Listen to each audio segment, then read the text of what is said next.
Kalau kekasih kita ni menangis, sedih, kita nak pujuk macam mana? Sayang, janganlah menangis, kan? Lembut. Tapi kalau pergi utara, dia kata apa? Jangan duk teriak. Ha? Oh, jangan duk teriak tu. Teriak tu dengar lagi teriak kuat. أعوذ بالله من الشيطان الرجيم. Lalu orang kata akan berlaku di akhir zaman. Akan berlaku di akhir zaman. Ustaz, nanti akhir zaman ini apa akan berlaku? Ustaz, nanti akhir zaman akan Dajjal keluar, akan fitnah banyak dan sebagainya. Akan berlaku di akhir zaman tu tuan-tuan. Makna dia apa? Maknanya sekarang lah. Akhir zaman tu bila? Sekarang lah. Nabi sebut dalam hadis, bu'istu ana wasa'ah kahatain. Diutuskan aku, waktu aku diutuskan dengan peristiwa kiamat seumpama 2 jari. Ada ulama' saya boleh tulis kan? Ada ulama' dia menyimpulkan, dia kata kalau bermaksud 2 jari ni bermaksud dia rapat. Antara Nabi diutuskan dengan kiamat rapat. Ada satu teori syarah yang saya lebih dekat dengan syarah itu mengatakan 2 jari ni bermaksud apa? Saya bangun sikit ni. Tak izin. Katalah dia 2 jari ni macam ni. Ini satu jari telunjuk, ini jari yang tengah. Lebih sikit kan? So ini macam permulaan dunia. Permulaan dunia zaman Nabi Adam sampai ke sini zaman Rasulullah SAW diutuskan. Baki untuk kiamat adalah sampai sini je. Hanya ini yang tinggal.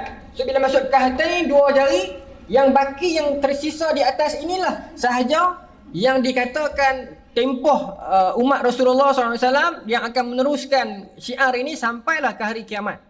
Maka memanglah fitnah yang berlaku di akhir zaman begitu banyak yang menyebabkan hari ini kita sampai tak dapat menilai. Kadang-kadang ada yang betul dilihat salah, yang salah dilihat betul. Sebab tu kadang-kadang dalam dunia akhir zaman ni saya sering ingatkan kita perlu banyak bermuhasabah, kita perlu banyak berhati-hati dengan fitnah yang berlaku atas dunia ni. Hari ini dalam dunia apa yang tidak ada fitnah tuan-tuan? Dalam lapangan mana? Orang Islam dia berpecah dalam pelbagai sudut. Politik jangan cakap lah. Hari ini perpecahan yang berlaku kerana politik dahsyat. Saya bukan aktivis politik, tapi saya mengundi dah di pilihan raya. Tapi undi saya rahsia lah.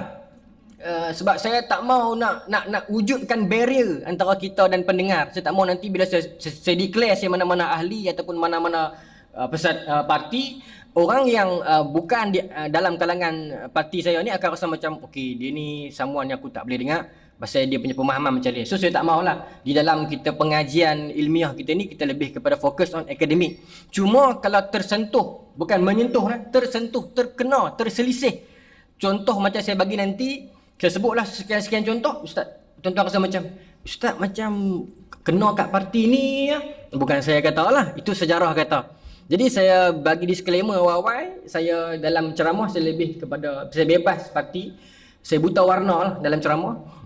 Jadi kalau terkena tu, demi Allah bukan niat saya, dia lebih kepada ilmiah. Jadi kita terimalah sebagai ilmiah. Sebab hari ni tuan-tuan, saya risau dengan label.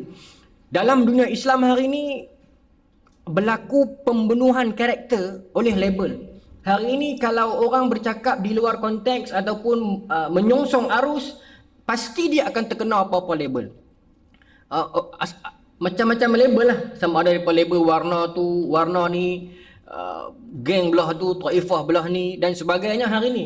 Pasal kita dah dididik dengan label. Daripada kecil kita dah disort ikut label. Daripada sekolah tadika lagi. Grup 1, grup 2, grup 3. Masuk kelas sekolah rendah, sekolah menengah, kita dibahagikan ikut kelas by label. Macam telur. Jarang sebut telur, saya selalu sebut telur. Kasar sikit. Telur, manja sikit lah kan. Bahasa utara ni dia kasar kan. Kalau dulu zaman-zaman tuan-tuan cinta dulu lah kan, memang muda-muda dulu, kalau kekasih kita ni menangis, sedih, kita nak pujuk macam mana? Sayang, janganlah menangis kan, lembut. Tapi kalau pergi utara dia kata apa? Jangan duk teriak ha. Oh, jangan duk teriak tu. Teriak tu dengar lagi teriak kuat. Dia kasar. Tapi KL ni dia lembut sikit. Lembah Kelang ni dia lembut. Sebab tu lah ramai budak-budak utara bila main belajar di KL, cakap KL. Belah-belah Penang, Kedah ni sampai KL 2 hari, dia cakap KL lebih daripada orang KL lagi lah.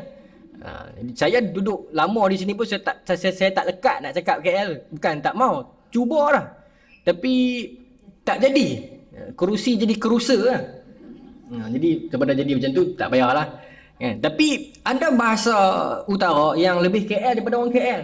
Contohnya gitar. Orang utara tak panggil gitar, dia panggil gitar. Dia panggil gitar bukan sebab KL, dia memang dia Penang yang belah KL. Dia macam tu. Basikal dia tak panggil basikal. Either dia panggil beskat atau besker.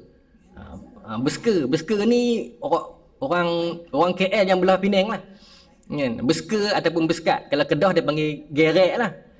Tapi saya seberang Perai Utara, saya Tasik Gelugok. Tasik Gelugok ni sebelah batas tempat Pak Loh lama. Seberang Perai ni dia cakap Kedah. Dia tak macam pulau. Pulau dia cakap baku. Dia cakap baku dengan nada sikit. Ni kemarin dulu duk pergi mana ni? Dia cakap macam tu. Kan? Tapi seberang Perai ni mungkin sini ada kot orang Penang ni. Kan? Seberang Perai dia cakap Kedah pasal dia kesan pengaruh Kedah kuat lah. Kalau tuan-tuan ingat dulu masa dalam perang Inggeris, perang Kedah Siam, bagaimana Tunku Kudin bawa tentera daripada Perai untuk bantu bebaskan tentera di Kedah. Masa tu kota Kuala Kedah kena attack dengan Siam. Satu cerita yang menarik, yang mungkin boleh kalau saya ada jodoh saya lagi saya akan cerita. Cik Ofu siap-siap.